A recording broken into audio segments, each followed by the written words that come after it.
கடையில் நம்ம வியாபாரம் பண்ணிகிட்ருக்கவங்க, கடையில் வியாபாரம் பண்ணுறவங்க, வியாபாரம் நல்லபடியாக நடக்கணும், வியாபார தடைகள் நிறையா இருக்குது அப்படின்னா, இப்போ டெய்லி நீங்கள் சாயங்காலம் கடையை க்ளோஸ் பண்ணுறீங்க இல்லையா, வீட்டுக்கு போய்ட்டு க்ளோஸ் பண்ணிட்டு போவீங்க.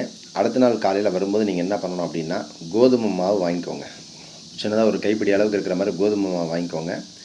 கடையை திறக்கும்போது என்ன பண்ணணும் அப்படின்னா, அந்த கோதுமை மாவை 2 கையிலையும் சரிசமமாக பிரிச்சுக்கிட்டு, இடது கையால் இருக்கக்கூடிய கோதுமை மாவை ஷட்டரை சுற்றி 3 தடவை சுற்றணும். வலது கையில் இருக்கக்கூடிய கோதுமை மாவை 3 தடவை சுற்றணும். சுற்றிட்டு கணபதியை பிரார்த்தனை பண்ணி, வியாபார தடைகள் எல்லாம் நிவர்த்தி ஆகணும்னு சொல்லி பிரார்த்தனை பண்ணிவிட்டு, ஓம் கம் கணபதையே நமக அப்படிங்கிற அந்த மந்திரத்தை கோதுமை மாவை பார்த்து ஒரு 10 தடவை சொல்லிவிட்டு, இடது கையில் இருக்கக்கூடிய கோதுமை மாவு இடது படியிலையும், வலதுபுறமாக கையில் இருக்கக்கூடிய கோதுமை மாவு வலதுபுற படியிலையும் போட்டுட்டு பிரார்த்தனை பண்ணிவிட்டு இந்த ஷட்டரை திறக்க ஆரம்பிங்க.